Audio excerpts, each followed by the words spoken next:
Hallo und herzlich willkommen zu unserem ersten Frage-Antwort-Video oder wie es auf cool YouTuberisch heißt, Q&A, Question and Answer. Karin, die erste Question, die wir, glaube ich, das ist fast bei jedem noch so kurzen Gespräch bekommen wir die gestellt.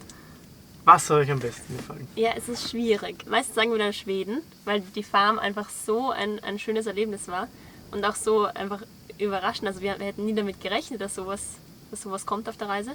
Und es war einfach richtig schön. Und dann sagen wir noch meistens Montenegro, weil das richtig überraschend schön war, weil wir davor nichts wussten über Montenegro und dann sind wir hingefahren und das war einfach so überwältigend schön.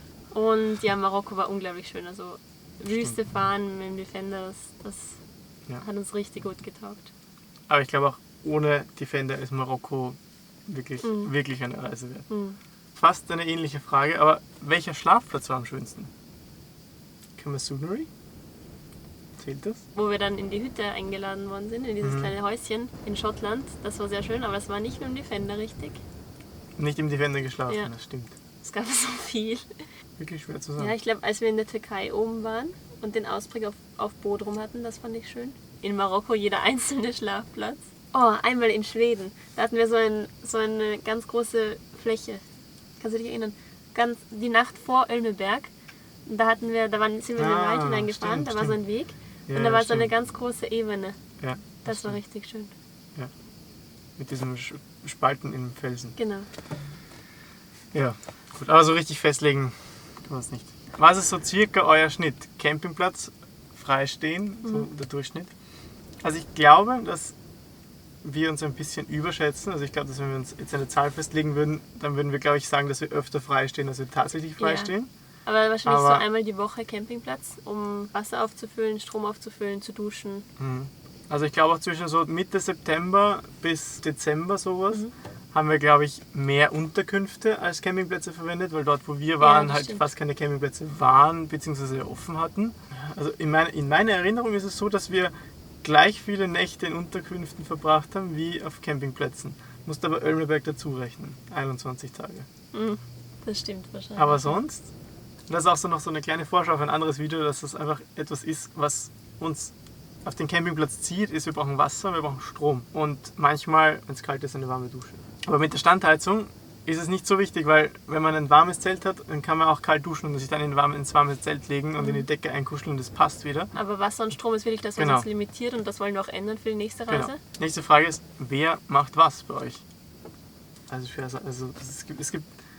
Eigentlich gibt es viel zu tun unterwegs, und dann wiederum gibt es nicht so viel zu tun. Ja, also gut, schneiden tut der Dani, filmen tue ein bisschen mehr ich, Kommentare und Mails mache ich, Untertitel mache ich. Genau. Aber filmen ist halt wirklich viel Arbeit. Vor allem- schneiden meine ich. Aber schneiden ist halt wirklich die größte Arbeit eigentlich. Ich finde zum Beispiel auch super, dass die Karin halt immer drauf schaut, dass das Video, dass die Story, dass der Faden nicht abreißt. Also ich finde das immer ganz toll, wenn ich vor dem Laptop sitze und schneide und mir dann gedacht habe, so, boah, voll, zuerst fahren wir da weg und dann sind wir auf einmal da, woanders. Und dann taucht so in der Zeitleiste so ein Video von der Karin auf, wo sie das so ganz kurz erklärt und ich habe das aber gar nicht mitbekommen damals, wo wir es gefilmt haben. Ja. Und das war so, super. Und ja, also die Karin filmt halt viel und sonst unterwegs, also ich habe das Gefühl, dass ich mehr koche. Ja, auf jeden Fall. Ja. Dafür wasche ich meistens ab. Genau. Und sonst Routenplanung macht meistens auch der Dani, weil ihm macht das einfach mehr Spaß und sich auch dann denkt so, ja, und dann kommt der Wind von dort und dann stehen wir hier und dann haben wir Sonnenuntergang dort und dann ist das alles so perfekt und dann ist er ganz stolz, dass er das so geplant hat. Was machst du tun? Also, Hast du was zu tun? Einkaufen? ja, sonst macht man halt alles zusammen. Dachzelt aufbauen, Dachzelt abbauen. Ja, einkaufen. Ich meine, wir verbringen jede Minute miteinander. Das ist Toll. wundervoll. Das Beste, was uns passieren konnte. Ja. Nächste Frage. Wie ist es dazu gekommen? Und wie alt sind wir? Ja gut, wie ist es dazu gekommen? Wie alt sind wir? Ja, wir sind 21. Ich bin seit kurzem 21, schon seit Oktober. Und wir kennen uns seit wir 10 sind. Wir waren zusammen in der Unterstufe 2 Jahre. Und dann waren wir immer beste Freunde. Und dann unsere erste Reise war 4 Tage mit dem Rad, um mal zu schauen, ob wir uns nicht umbringen. 2015. 15, ja. Dann war Interrail, auch 2015, für 2 Monate in Italien mit dem Rucksack. Und Zelt. Und Zelt. Ja, das war ganz Also cool. Interrail mit Zelt, nicht mit Jugendherberge, sondern Ja. mit Zelt. Dann nächstes Jahr sind wir einen Monat nach Norwegen gefahren. Das war 2016 mit 2 Freundinnen, mit einem ganz normalen Auto und Zelt. Das war auch richtig schön. Und, Ja, da haben wir nur auf Campingplätzen übernachtet. ja, genau. Wir haben uns gar nicht wild übernachten getraut.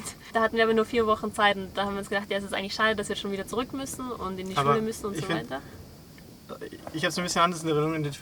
Wir hatten zwar nur 4 Wochen Zeit, aber am Anfang von den 4 Wochen war das einfach so, wir müssen erst ganz weit weg wieder zurück sein. Ja, das stimmt. Und dieses Gefühl war so die erste Woche da. Ja. Und dann aber hat man schon angefangen wieder so, okay, gut, was kann ich jetzt noch in der verbleibenden Zeit machen? Was geht sich noch aus? Und wann muss ich wieder zu Hause sein? Und da haben wir eigentlich gesagt, es wäre eigentlich cool, wenn jetzt da quasi eine Gelegenheit über den Weg läuft, dass wir die wahrnehmen können, Ja. eben zum Beispiel Ölmeberg, und dann auf dieser schwedischen Farm halt einfach 3 Wochen arbeiten und sagen, ja, Ja, wir haben die Zeit. wurscht. Ja. Ja, also das hat uns eben in Norwegen gefehlt, dass man nicht alles machen kann, dass man immer so ein bisschen gestresst ist. Und da ist dann die Idee halt entstanden, dass wir uns länger Zeit nehmen, so um die 18 Monate. Und damit wir so circa einen Plan haben, sagen wir halt, wir bereisen alle Länder Europas.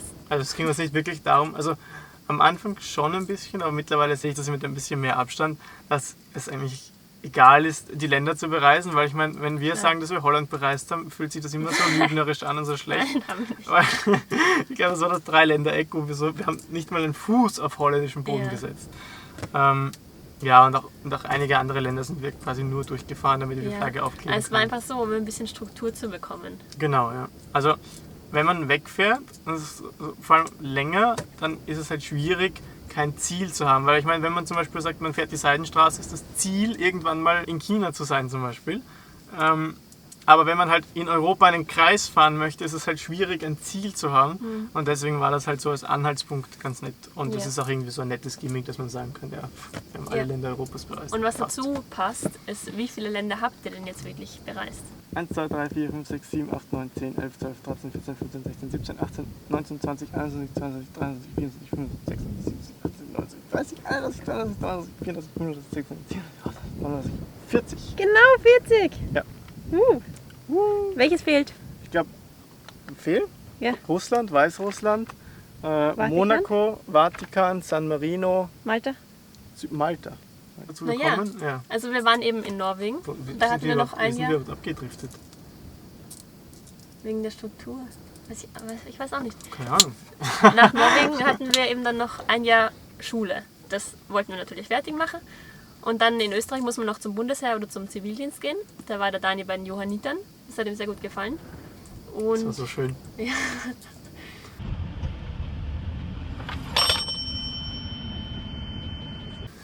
Und ich habe gearbeitet, also ich habe so babysittet, Nachhilfe gegeben, aber wirklich 40 Stunden die Woche und wir haben beide noch zu Hause gewohnt und haben das ganze Geld zur Seite gelegt. Dann hatte der Dani fertig, den Zivildienst, und eine Woche später sind wir weggefahren. Genau. Ja, Das war schon cool. das war aufregend. Und jetzt im Nachhinein ist es eigentlich ein Jahr, es ist nicht so weit weg, aber es ist so unglaublich viel passiert. Es ist Das einfach ist so jeden verrückt. Tag was passiert. Ja. Und es ist, weil wir könnten uns nur nicht mal mehr an die Hälfte erinnern, wenn wir es nicht gefilmt hätten. Ja, das stimmt. Ich finde das schon Ja. gut. Ja. Also das Filmen ist super.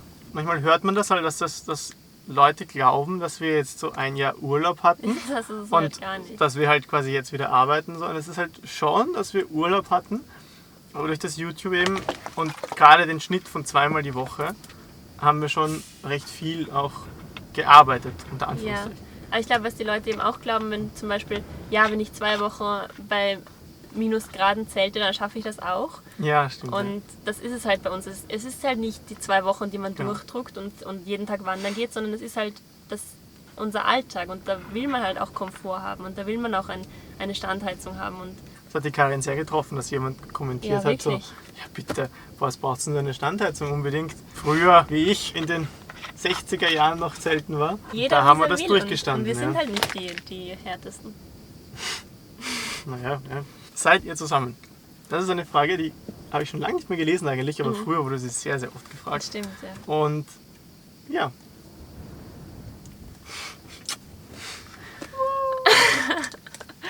Ja, also wir kennen uns seit eben 10 Jahren ja 10 Jahre beste Freunde und dann ein Jahr zusammen. und seit einem Jahr sind wir jetzt zusammen, seit die Reise losgeht ungefähr. Ja. ja, das passt. Was machen wir eigentlich jetzt gerade? Wir arbeiten bei Angelina Charter. Der Dani arbeitet am Steg mit den Booten. Ich bin für 5 Boote verantwortlich.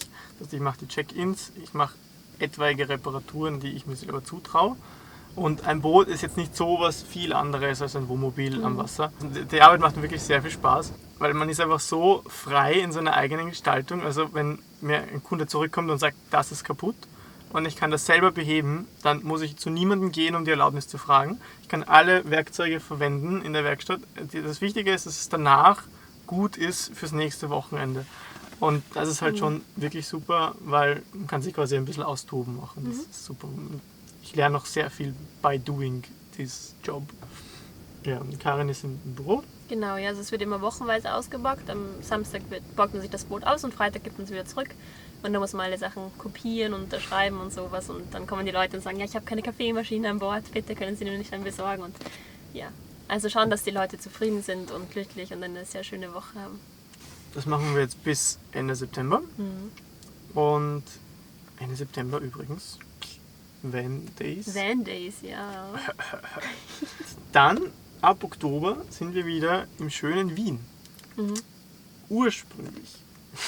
Ursprünglich war dann der Plan, dass wir dann in Wien sind und zu studieren beginnen. Das war tatsächlich der Plan von vor einem Jahr. Dann ist uns aber jetzt eben diese Möglichkeit mit Kroatien arbeiten und so dazwischen gekommen, unter Anführungszeichen. Dann haben wir gesagt, na gut, wenn jetzt 6 Monate von unserer Reisezeit weggenommen werden wegen Kroatien, dann müssen wir diese 6 Monate irgendwann nochmal nachholen. Und deswegen werden wir jetzt ein Semester studieren in Wien, von Oktober bis Februar und dann ab Februar noch mindestens 9 Monate unterwegs sind. Und wahrscheinlich, wir arbeiten zumindest sehr fleißig und brav darauf hin, dass die 9 Monate vielleicht noch sich ein bisschen hinausziehen. Stichwort Beruf YouTuber. Ja, also wenn wir irgendwann davon leben können, also davon reisen können, dass wir YouTube-Videos machen, das ist natürlich der Traum. Ja, das wäre schon super. Ja. Gut. Bis dorthin muss noch viel Video geschnitten werden. Ja. Ich muss kurz das heller machen. Also es sieht wirklich so aus, als würden wir richtig gerne richtig viel reisen wollen. Und jemand hat uns eben auch gefragt, wer uns mit dem Reisevirus angesteckt hat. Und also ich glaube, bei mir liegt es so ein bisschen in der Familie, aber es ist vor allem von selber gekommen, dass wir in Norwegen waren und es hat sich einfach so richtig angefühlt zu reisen und das, ja, da wussten wir einfach, dass wir das richtig machen wollen. Ja. Und wer diese Frage genau gestellt hat, das wissen wir leider nicht. Ja. Ich habe den Zettel vergessen zu Hause, wo steht, wer welche Frage hatte. Aber die Frage gestellt haben, wissen wer sie sind. Ja. Und ja. Die Themen haben wir trotzdem aufgeschrieben. Genau. Ich glaube, das war es fürs erste Q&A. Das nächste kommt nächste Woche. Am Mittwoch. Genau. Und am Samstag kommt ein DAE. Ein cooles. Ja, ein also cooles. die nächsten 4, 5 Ja. sind richtig, richtig cool. Dann Bis Samstag. bis Samstag und Servus. Wie gehst du schon aufs Mikrofon? Das ist so dumm. Das stimmt. So verlockend. Also bis Samstag 16:30 Uhr. Ja. Servus und Baba.